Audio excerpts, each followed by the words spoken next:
Good afternoon, good morning, good evening, everybody. It is Monday, December 22nd, and you know what that means. It is time for the High Risk Wrestling Recap.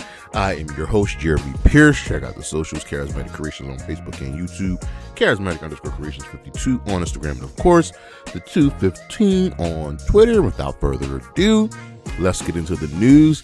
AEW Dark made a brief return, and it was only because Tony Khan wanted to treat the UK fans to something special. They are clamoring for more AEW content, and they have had an abundance of great shows over in Europe, and I don't see it stopping any time soon. There's no word on why Nyla Rose is just not being used. She's great.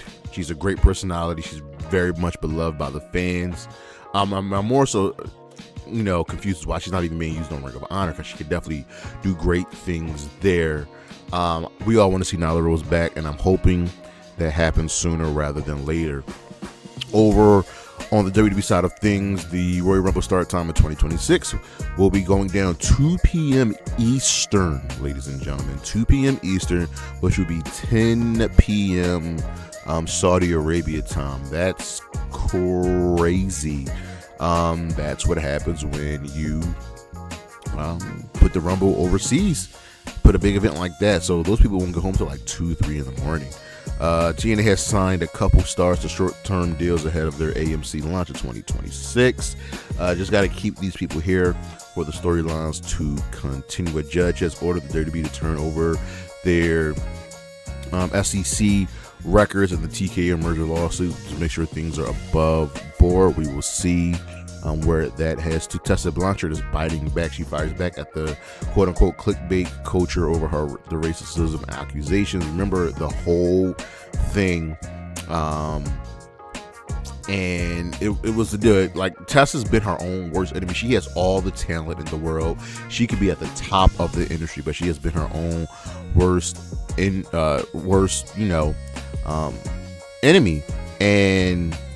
And there are fans that have come to her defense. There are fans that, don't want to accept her.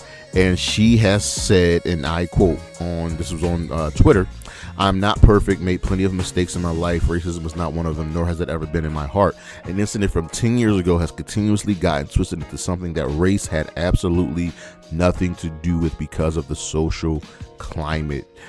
I am tired of being used as clickbait. Move on," And fans have had reactions to that. She even went and showed private messages between her and La Rosa Negra, with the accusations going on, and she's just ready to move on. This was 10 years ago. We'll see. She's not going anywhere, ladies and gentlemen. The WWE has revealed their top 25 moments of the year, and we know it's number one, but let's run down this list real quick. We're going to go from number 25 to number 1. Omos manhandles micromanager Fatu, dives off the cage. Gunther retires Goldberg.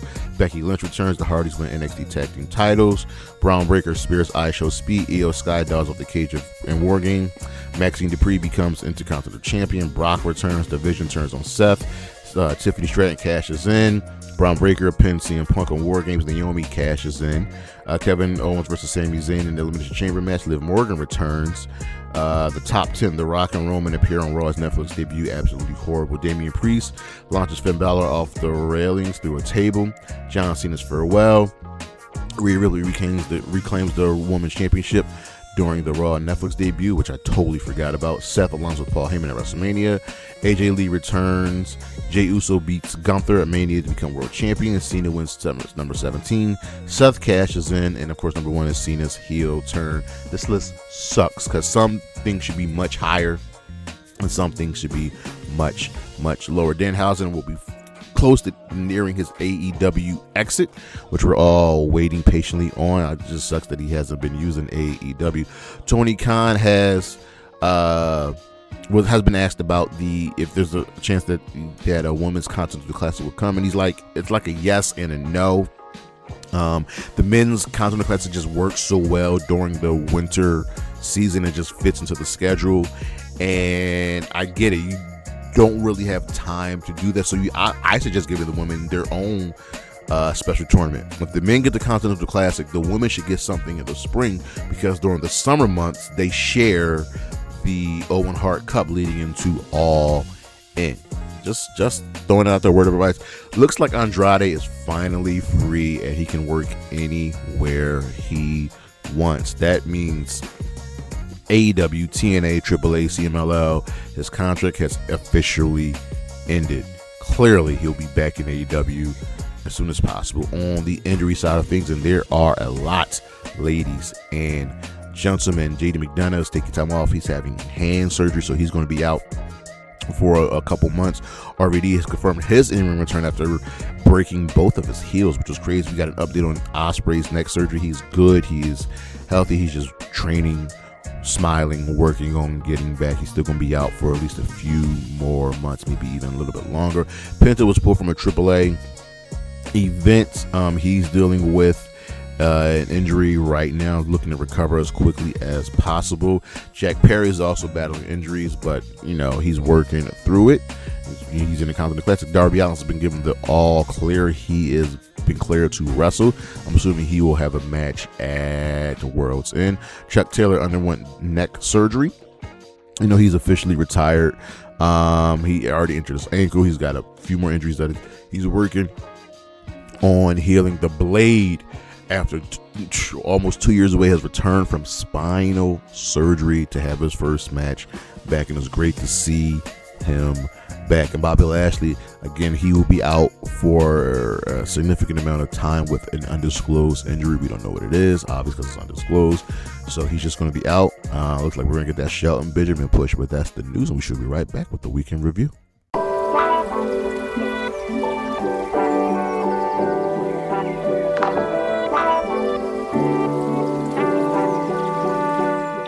Ladies and gentlemen, you know how it is. We got the weekend review. We start off with Monday Night Raw, and ladies and gentlemen, the Masked Man has revealed themselves. So we open up with Gunther, who just comes to the ring. He's getting booed mercilessly. He's soaking in the crowd's anger, and look, he said it himself. He made John Cena tap out like a little bitch. That's heat, ladies and gentlemen. He makes his way backstage. He's confronted by Alpha Academy, Truth, Adam Pearce, who's just mad at him for no reason and ordered him to leave, and AJ Styles is waiting for him. So it looks like we're going to get that, and he gives AJ Styles a little "you can't see me until he leaves." Mind you, ladies and gentlemen, Gunther did nothing wrong. He beat John Cena in a regulated one-on-one match. Was he not supposed to win the match? Come on.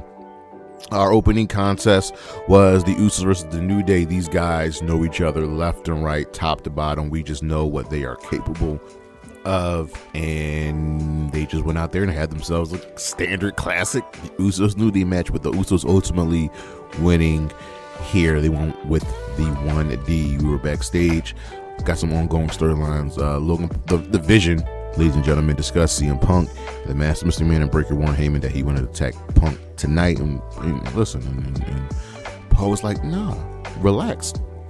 Ryo and Io enter the ring before they were attacked by the Kabuki Warriors. Asuka misted Ryo while she was walking to the ring, and they just got their asses beat. Next match was Maxine Dupree defending the Intercontinental Championship against Ivy Now, and this was solid. This is a good first opponent for Maxine Dupree on her return from the dungeon. Ivy Now is just really good in the ring. Now ultimately tapped out as she was her ankle was targeted by Maxine throughout the entire match. Punk delivered a scathing promo on Braun, on Paul. He pretty much trashed Braun, trashed his entire family, and that's going to come back to bite him in the butt. Stephanie Vaquera versus Raquel Rodriguez for the Women's World Championship ended in a no contest of Nikki Bella attacked both of them. She attacked Roxanne, she attacked Raquel, she attacked Stephanie. She took everybody out. And in the main event, ladies and gentlemen, Rey Mysterio, Logan Paul, 1-on-1. And there was interference a lot from the Vision. Braun got involved, Bronson got involved, but ultimately the Masked Man showed back up, attacking Rey Mysterio, allowing Logan Paul to get the win. The Masked Man revealed himself in the crowd to be, well, when CM Punk came out, he got speared And then the masked man revealed himself to be who we all thought it was, Austin Theory. We'll see what happens on Raw tonight. Over on Dynamite, the Continental Classic rages on. This show gets a fist. The opening contest was Moxley and Roderick Strong in a Blue League matchup in the Continental Classic. Solid affair. This went about 15 minutes. Nice going back and forth. Mox ultimately won the match, hitting the Death Rider on Roderick Strong. Mox getting 3 points. Eddie Kingston was backstage. He said, "You don't lose. You either win or you learn." And he is still confident. He's moving forward and will get another shot. And he issues an open challenge for Collision. Don Callis being introduced to Takeshita and Hachicero to the ring as we were getting ready for the $1 million matchup. So it was the Elite, the Young Bucks, and Kenny Omega taking on Okada, Takeshita, and Hachicero. We usually see this grouping in the 6-man tag, but this was a really fun match. Ultimately, baby, the Elite got the dub, getting that money. I am liking that the heels attacked after the match. Okada hit Omega with the Rainmaker. And it was Takeshita and Okada. They had a tense moment before continuing the beat down, although Kenny Omega ended up recovering, chasing them off. Then we had the contract signing for the men's world championship. Joe was Hangman, it was Swerve. They said their piece, and Hangman was really just he's like, "Joe, you, me, Swerve the Ops, we literally teamed together this past summer. What happened?" You know what I mean? And now you're just worse than the Death Riders. Joe didn't like that, and then out comes a returning MJF, walks to the ring, signs the contract because he's cashing in his contract. So now it's a fatal 4. And you're like, well, why is he doing this? He's got beef with all 3 men, and I very much expect him to win the title. I just know we'll see how Dynamite goes this week before I do the next episode. And we had the Babes of Wrath and the Timeless Love Bombs taking on Mercedes Moné, Athena, and the Mega Problems in an 8-woman tag team match in a solid affair. Ultimately, the heels won, which I thought they probably would win. We're setting up tag teams for the Babes of Wrath. Good stuff here. And in the main event of Dynamite, Collision was split to 1 hour for after Dynamite, another hour on Saturday. Pac, Kyle Fletcher Gold League matchup. And the Continental Classic this year has been full of surprises, and I was surprised with this one. Pac won. Not only did Pac win the match, he won with the Black Arrow, and it's been like 3 years since he's won with that move. So following that was the Collision Part 1 of the Holiday Bash, and we opened up with the Dynamite Diamond Ring Battle Royal, and a lot of stuff happened there. Claim kind of got back together, but didn't get back together. The Gates of Agony were doing everything in their power to make sure Ricochet won. So we come down to the final 6. Brody King wiped out Bishop Khan and Teo Leone, so they're gone. Josh Alexander got knocked out by Bandito, so it comes down to Bandito and Ricochet. Khan attempted to powerbomb with Bandito, but it got reversed. 1, 2. Well, there's no 1, 2, 3. The final 2 are Bandito and Ricochet, so they will face each other for the Dynamite Diamond Ring. John Moxley cut a really good backstage promo praising the Continental Classic for simplicity. Is this a face turn for Mox?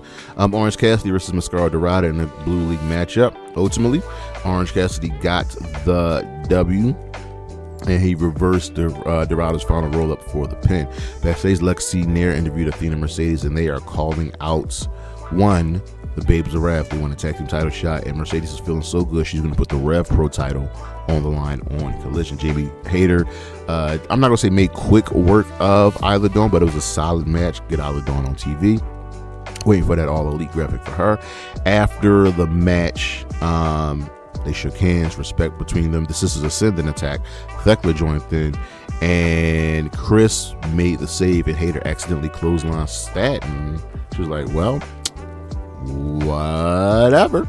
And in the main event, the FTR defended the men's tag team championship against the Bang Bang Gang in a solid match. We gotta get, this was with Austin and Juice, we gotta get Colton back. We gotta get Ace Austin back in here. God, Lord knows I need Jay White back.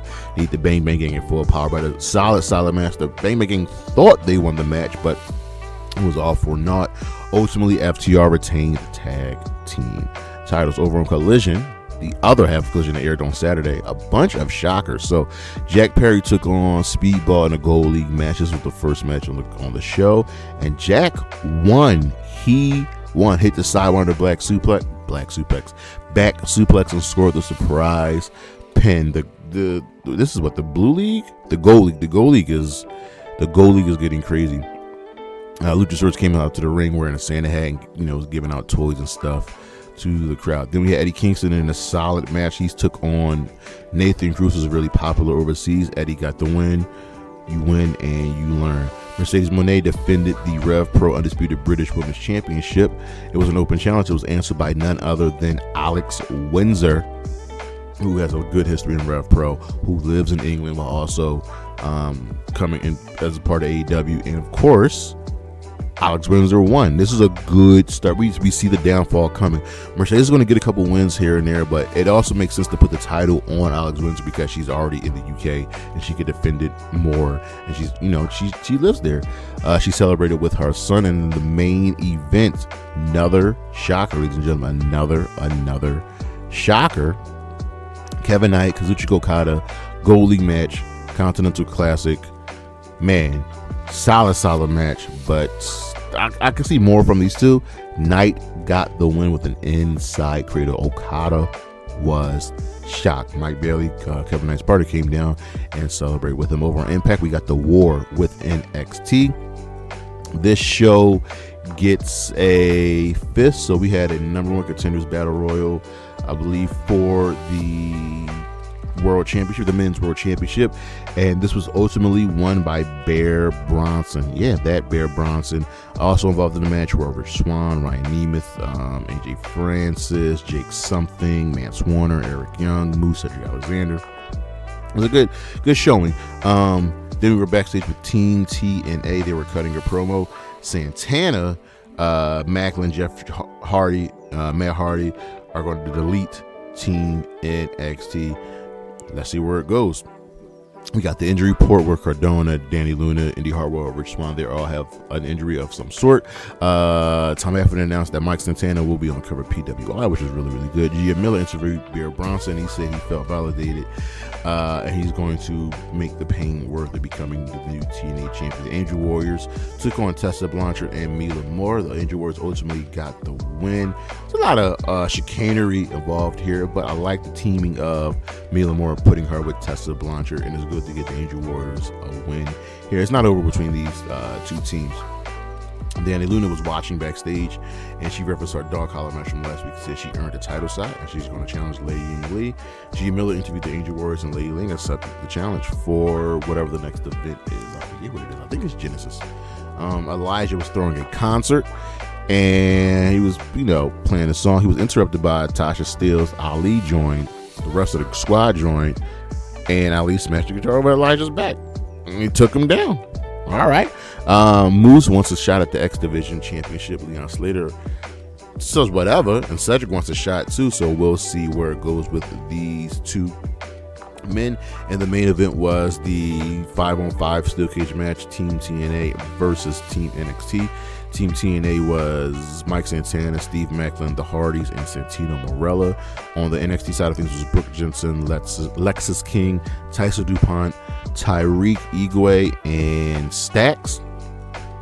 This was fine. It was good. It went pretty much the whole last quarter of the show. Ultimately, Macklin hit Stax, caught him in the crosshairs, 5-man suplex spot. And then Santino hit Jensen with the Cobra. Santana finished him off with the spin the block. Team TNA held it down. It was cool. It was cool. I wish it was a little bit more intense, or maybe like an elimination match. But Team TNA minus Matt Hardy celebrated. Everyone exited the cage except for Santino and Stax. Remember, Santino's daughter Ariana Grace is engaged to Stax. Ariana entered and hugged Santino, then low blowed him. What? Daughter turns on father. The cage was locked, preventing Team TNA from entering, and Macklin climbed the cage just as Stax escaped before Grace Argued with Santana on the ramp before kissing Stacks to loud boos. Okay, all right. That's a way to get the juices flowing over on SmackDown. This was okay show. We had multiple stories moving forward. We opened up with Damian Priest and Aleister Black fighting again. Zelina had interrupted Priest, who was trying to cut a promo. She called him a hypocrite, said, yo, you hid behind Rhea, and that doesn't make you a real man. And of course, Black jumped him, and this is not over between these two. He got dropped from Black. Master Kabuki Warriors took on Lash Legend and Nia Jax. Ultimately, Lash and Nia got the win. This was solid. This was really, really solid. The women's tag team division is cooking. I wish NXT would get involved. Charlotte and Alexa ran down and attacked Nia and Lash. They want the titles back as well. Joey was interviewed by Jackie Rittman. First, Kiana was like, first, you gotta go through me to talk to my client. And Joey said she's gonna face Alba Fire to get back to Chelsea Green. Then we got the video of the home invasion between Drew and Cody. Drew was at home. Nick Aldis was there to make peace, propose reinstatement, and apology to the ref. A fine, you get your shot. Drew was like, nah. He said, I want a clause preventing Cody from touching me, and I get to pick the stipulation. Nick was like, okay. Drew then got word that Cody was at his front door trying to come in, trying to fight, and they ended up fighting. And Drew thinks he got screwed again. So Saxton interviewed Nick Aldis, and Nick was like, well, I'm going to handle this in the ring. Joya made quick work of Alba Fire, which I hate just because in a different universe, Joya and Alba Fire are putting on like 20-minute bangers. Uncle Howdy says he will make the MFT suffer, make the family surrender. Cody's in the ring. We talked about what went down, and Nick was like, yo, you put me in a bad position. You forced my hand. I had to agree to Drew's terms. And Cody was like, first of all, I'm quarterback one. I am the law because I am the champion. Please turn Cody heel because this is getting tiring. Mello, don't miss. Ilya thanked them for the help, and let's see what happens with this tag match. Fraxy and Warren DIY would pay. Then we had DIY versus Mello and Dragunov. Mello and Dragunov won the match in a good, solid affair. Meechin listening, ladies and gentlemen. She about that life. Jackie Raven was interviewing Alexa Bliss and Charlotte. Jade interrupted and promised to knock out Meechin because Jade's just running the place, and Meechin jumped her with the kendo stick. What you thought was going to happen, chick? And in the main event, the Wyatt Six team of Dexter Lumis and Joe Gacy defended the WWE Tag Team Championships against JC Mateo and Tonga Loa. I don't know why it was these two. Why not Tonga Loa and Tyler Tonga? They're the actual tag team. Whatever. This match went to a no contest because everybody just started just fighting again. This was freaking stupid, and this feud is going to continue. Nikki got involved. Uncle Howdy didn't drop. Was going to drop Solo with a Sister Abigail, but then MT made the save. Whatever. Over on the matches of the week, we got a couple, not many. From Raw, of course, the Usos versus the New Day. From NXT, Leon Slater, Dion, Lennox, Joe Hendry, and Myles Borne in that fatal four-way to determine the number one contender to the NXT Championship. That was won by Leon Slater. From Dynamite, the Elite versus Don Callis family for the $1 million. Pac, Kyle Fletcher, the Continental Classic Gold League, matching it from Collision. FTR versus the Bang Bang Gang for the AEW World Tag Team Championship. Star of the week, we got two. Kevin Knight for getting that upset over Okada. And yeah, I got to throw it on there because she's a new champion. Thea Hale for becoming your new NXT Women's North American champion. It kind of just happened by accident, so we'll see what happens leading up to New Year's Evil. But that is our show, ladies and gentlemen. Thank you for listening. Thank you for watching. Look on the screen what we got coming up. You know you can check out the socials. Charismatic Creations on Facebook and YouTube. Charismatic_Creations 52 on Instagram, of course. 215 on Twitter. I'll see you when I see you. Peace.